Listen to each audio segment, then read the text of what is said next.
welcome to Sunday Recap. You are here with myself, Nana, and we are here with Reverend Amy. Hey, it's good to be back. Hi. It's been a while, you know. I feel like we always say that. I know, but yeah, it's been 2 weeks. Yeah. It's been 3 weeks. You missed me. I've missed you. Okay.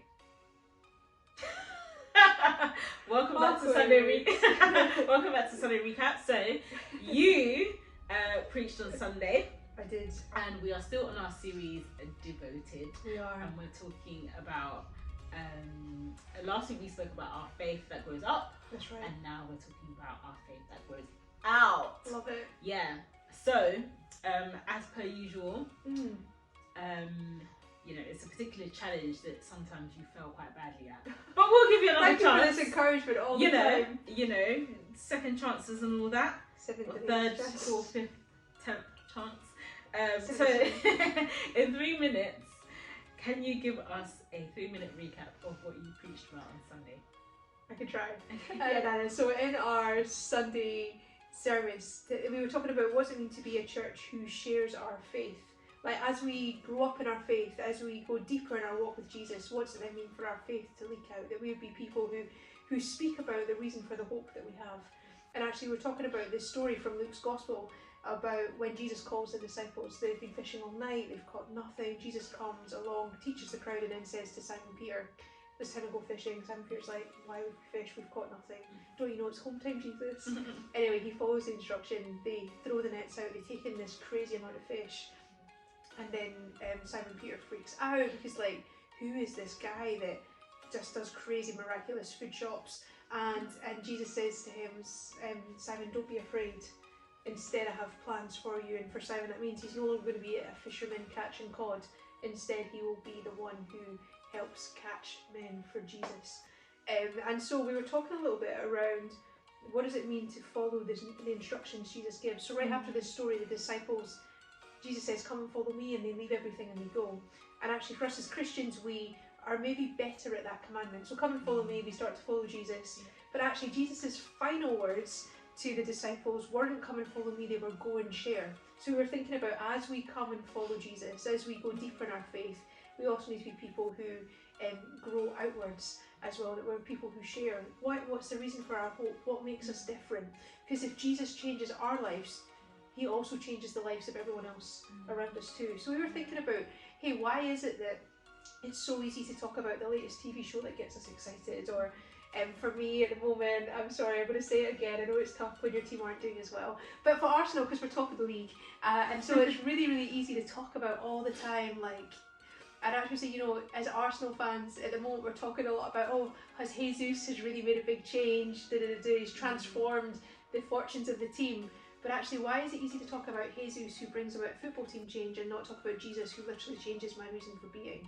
And so really saying, what stops us sharing our faith more? And maybe it's fear of times we've tried in the past that hasn't gone right. The disciples didn't need to recast the nets. They'd already tried it, it had been a rubbish night. But when Jesus says, "Go," it's time to start fishing.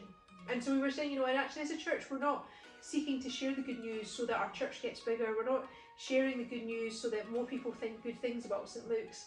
Actually, when we get this right, it's about seeing communities and lives transformed. It's about healing in Jesus' name. It's about restoration. It's about peace. It's about hope. In our world that is scary, there's a God who is always with us. And actually, that's why Jesus tells us to go and share, because he wants to change lives. Yeah. I think that's a good 3-minute summary. That is a good 3-minute summary. It's probably longer than 3 minutes. No, you did. I'm going to put some timer on me sometimes. You did good. Tell us a little bit more about what evangelism is. Okay. Really. Yeah. And you know, what Jesus meant by, you know, fishers of men or catchers of men. Yeah. Yeah, great question. And I think it's one of these things, maybe in church we hear the word evangelism all the time, but maybe we think there's a set way to do it. Yeah. Evangelism, like, let's strip right back, literally just means to share the good news. Comes from a Greek word evangelion, which was about when a new emperor came, or when there was like a victory at war, the evangelion would be sent out to, it's almost like the broadcast of the news that's coming. And so in a lot of ways, like what happened when the early Christians came, they started to use these words that were familiar but giving them a different meaning. So evangelism, literally at its most simplest forms, means to share good news. And if we get back into that, it's to share the good news of a new kingdom that is coming, a war that has been won over death. I get really excited talking about this. As you already know, I love to talk about evangelism. So evangelism at its core is sharing the good news. And then we say, so what is the good news? And then we think about, how do we summarise our Christian faith? Jesus died, Jesus lived, died, rose again, went back to heaven, paying the price at Calvary upon the cross for your sin and for mine. In his death and resurrection means that we can live in freedom, we can live in forgiveness, we can live having had the chains of the past and our shame broken, and that Jesus now calls us into life in all fullness. Not just get out of jail card when you die, but all of life, freedom now. Yeah. That sounds like good news to me. Yeah. But then also part of the good news is that God is somehow yet in control. You are not an accident, I am not an accident. We are both made in the Father's image in order to then inhabit this place, to be carriers of his joy and his peace, to proclaim the good news that God has come close and isn't finished with anyone yet. So that's then the message of why, as we grow up in our faith, we also need to grow out. Because if Jesus changes my life, why would he not change everyone else's too? Yeah. So evangelism at its best, simplest way is sharing the good news of Jesus Christ. And as we were just looking at, our last series at St. Luke's was about his story, our story. Yeah. And so the best way to do evangelism is to share your story of how Jesus has changed your life. Yeah. So often when it comes to evangelism, we think we need to have the perfect words, or we need to have every question answered. Or I remember as a student at university, someone sitting me down and saying to me, if you want to share the good news of Jesus, this is the 5 things you have to say. And I remember looking at it thinking, but what if the person doesn't ask the first question that this bit of paper says? Then what do I do? And I was being intentionally annoying, because I'd always grown up being told that evangelism is learning to tell your story in light of Jesus' story.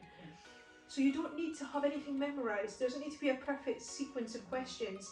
The best evangelism you can do is telling your story, right? Because people like to argue against fact or science or around other things, but what they can't deny is your experience. So if you've seen the difference that Jesus has made in your life, that is your story, that is fact. I saw Jesus turn me from this to that, or I was anxious and Jesus gave me peace, or I prayed for this provision and it happened. That's a sharing of the good news. But here's the key thing, it's not just your story, because it's got to be in light of his story. Because if people just think you're a nice person, you failed. Like, the reason why we tell these stories isn't to make us look good, but sometimes testimonies become that.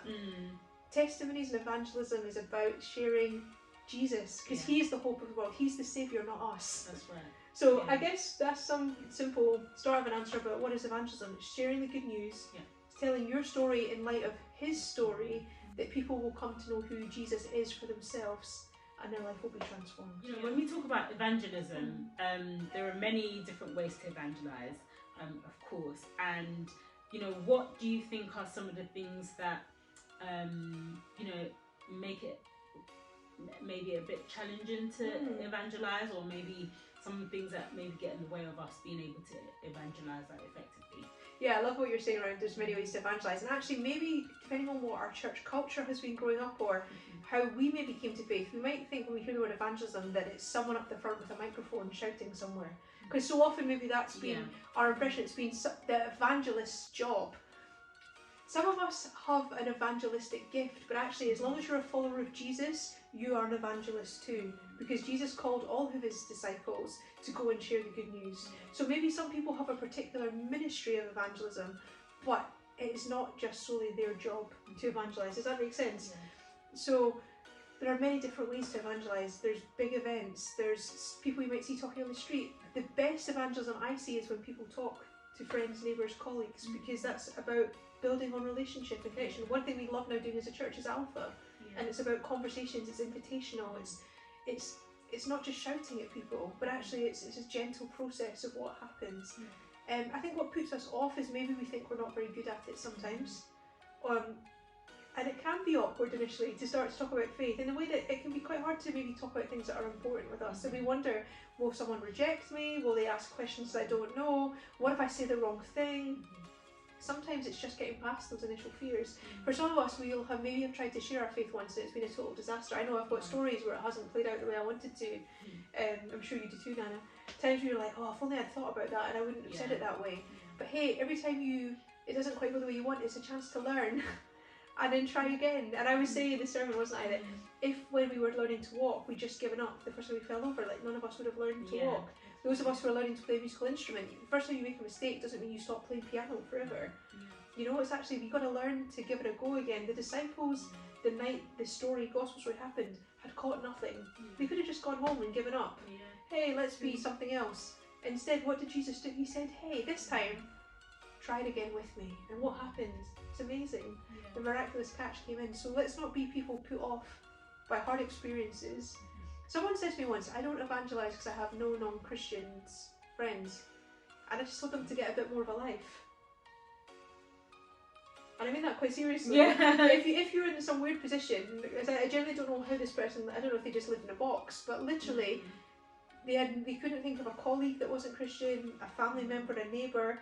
I think they very quickly realised they did have people they could share with. And just because people say they're Christians doesn't mean they know Jesus fully, right? So there's always a chance to encourage and grow in that conversation.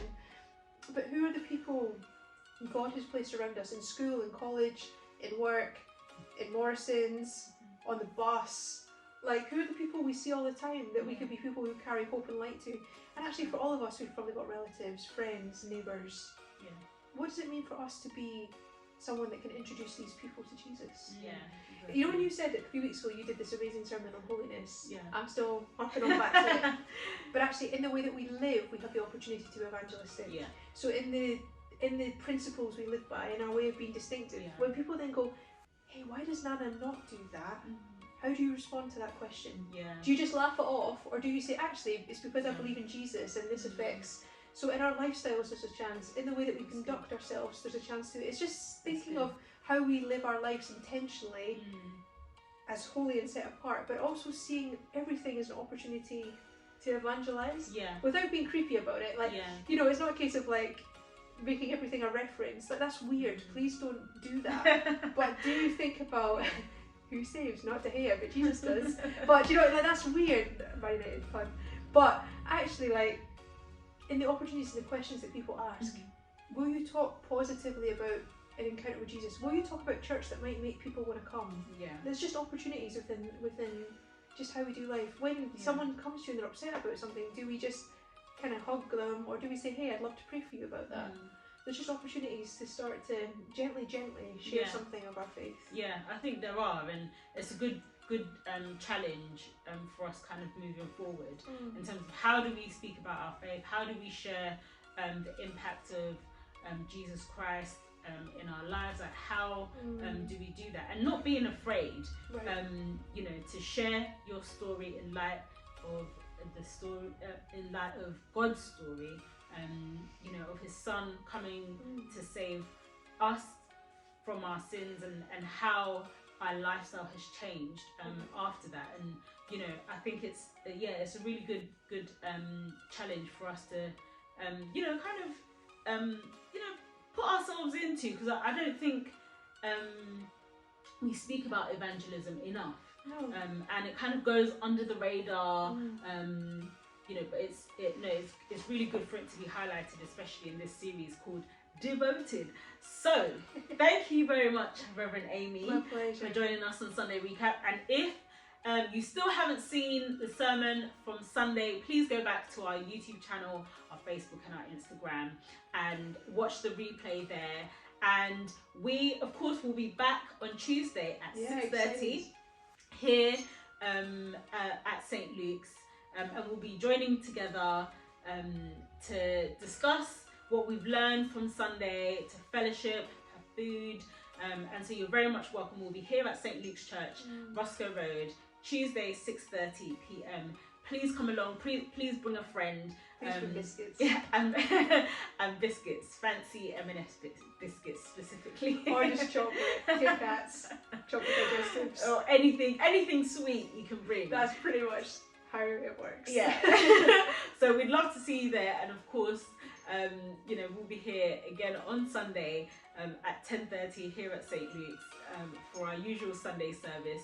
You're all welcome. If you do have a little one, we do have creche and of course King's Kids running during the service. So, all are catered for. So we can't wait to see you. And with that being said, have a great week, and we will see you then. Bye.